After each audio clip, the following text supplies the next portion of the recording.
Friends, welcome back. In the last video, I promised a lot of code, but we didn't get there. We discussed some important steps. I forgot how much behind the scenes there is to a PyTorch training loop.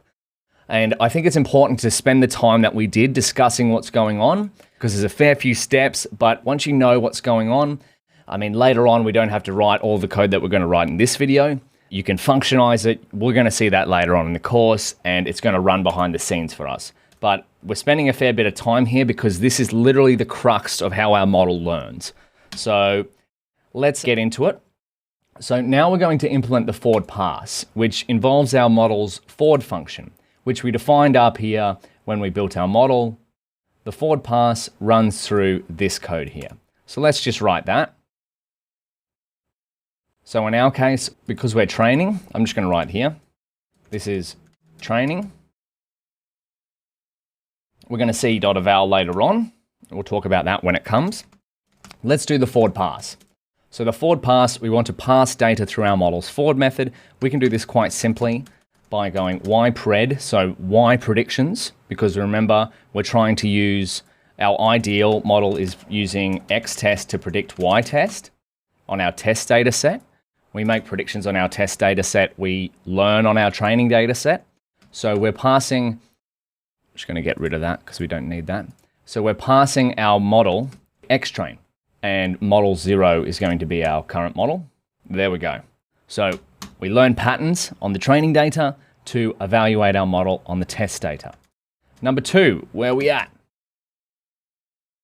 So we have to calculate the loss. Now, in a previous video, we set up a loss function. So this is going to help us calculate the what. What kind of loss are we using? We want to calculate the MAE. So the difference or the distance between our red dot and a green dot. And the formula would be the same if we had 10,000 red dots and 10,000 green dots. We're calculating how far they are apart, and then we're taking the mean of that value. So let's go back here. So calculate the loss. And in our case, we're going to set loss equal to our loss function, which is L1 loss in PyTorch, but it is MAE. ypred and ytrain. So we're calculating the difference between our model's predictions on the training data set and the ideal training values. And if you want to go into torch.nn loss functions, that's going to show you the order, because sometimes this confuses me too, what order the values go in here, but it goes prediction first, then labels. And I may be wrong there because I get confused here. My dyslexia kicks in, but I'm pretty sure it's predictions first, then actual labels. Do we have an example of where it's used? Yeah, input first, target next. So there we go. And truth be told, because it's mean absolute error, it shouldn't actually matter too much. But in the case of staying true to the documentation, let's do inputs first and then targets next for the rest of the course. Then we're going to go optimizer 0 grad. Haven't discussed this one, but that's okay. I'm going to write the code and then I'm going to discuss what it does. So what does this do? Actually, before we discuss this, I'm going to write these two steps because they kind of all work together, and it's a lot easier to discuss what optimizer 0 grad does in the context of having everything else. Perform back propagation on the loss with respect to the parameters of the model. Back propagation is going to take the loss value, so loss backward. I always say backwards, but it's just backward. That's the code there. And then number 5 is step the optimizer. So perform gradient descent.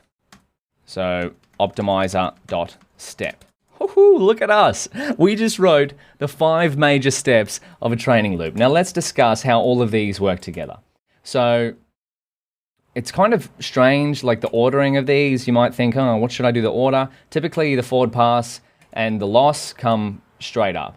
Then there's a little bit of ambiguity around what order these have to come in, but the optimizer step should come after the back propagation.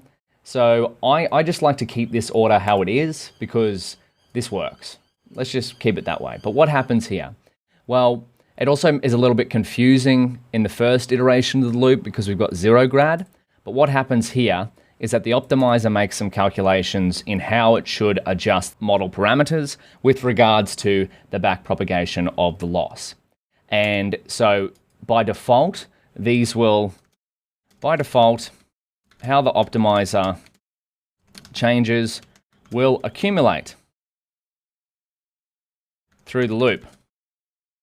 So we have to 0 them above in step 3 for the next iteration of the loop.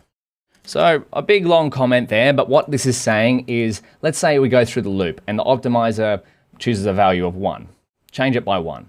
And then it goes through a loop again. If we didn't 0 it, if we didn't take it to 0, because that's what it is doing, it's going 1 to 0, it would go, okay, next one, 2, 3, 4, 5, 6, 7, 8, all through the loop, right? Because we're looping here. If this was 10, it would accumulate the value that it's supposed to change 10 times. But we want it to start again, start fresh each iteration of the loop. And now the reason why it accumulates, that's pretty deep in the PyTorch documentation. From my understanding, there's something to do with like efficiency of computing. If you find out what the exact reason is, I'd love to know. So we have to 0 it, then we perform backpropagation. If you recall, backpropagation is discussed in here. And then with optimizer step, we form gradient descent. So the beauty of PyTorch, this is the beauty of PyTorch, is that it will perform backpropagation. We're going to have a look at this in a second, and gradient descent for us.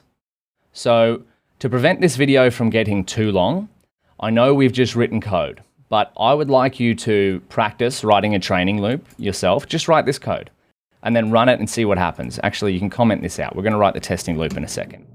So your extra curriculum for this video is to, 1, rewrite this training loop, is to, 2, sing the PyTorch optimization loop song. Let's go into here. If you want to remember the steps, well, I've got a song for you. This is the training loop song. We haven't discussed the test step, but maybe you could try this yourself. So, and this is an old version of the song, actually. I've got a new one for you. But let's sing this together. It's train time. So we do the forward pass, calculate the loss, optimize a 0 grad, loss backwards, optimize a step, step, step. Now you only have to call optimize a step once. This is just for jingle purposes. But for test time, let's test. With torch no grad, do the forward pass, calculate the loss, watch it go down, down, down. And that's from my Twitter. But this is a way that I help myself remember the steps that are going on in the code here. And if you want the video version of it, well, you're just going to have to search unofficial PyTorch optimization loop song. Oh, look at that. Who's that guy? Well, he looks pretty cool. So I'll let you check that out in your own time. But for now, go back through the training loop steps. I've got a colorful graphic coming up. In the next video, we're going to write the testing steps. And then we're going to go back one more time and talk about what's happening in each of them. And again, if you'd like some even more extra curriculum, don't forget the videos I've shown you on backpropagation and gradient descent. But for now, let's leave this video here. I'll see you in the next one.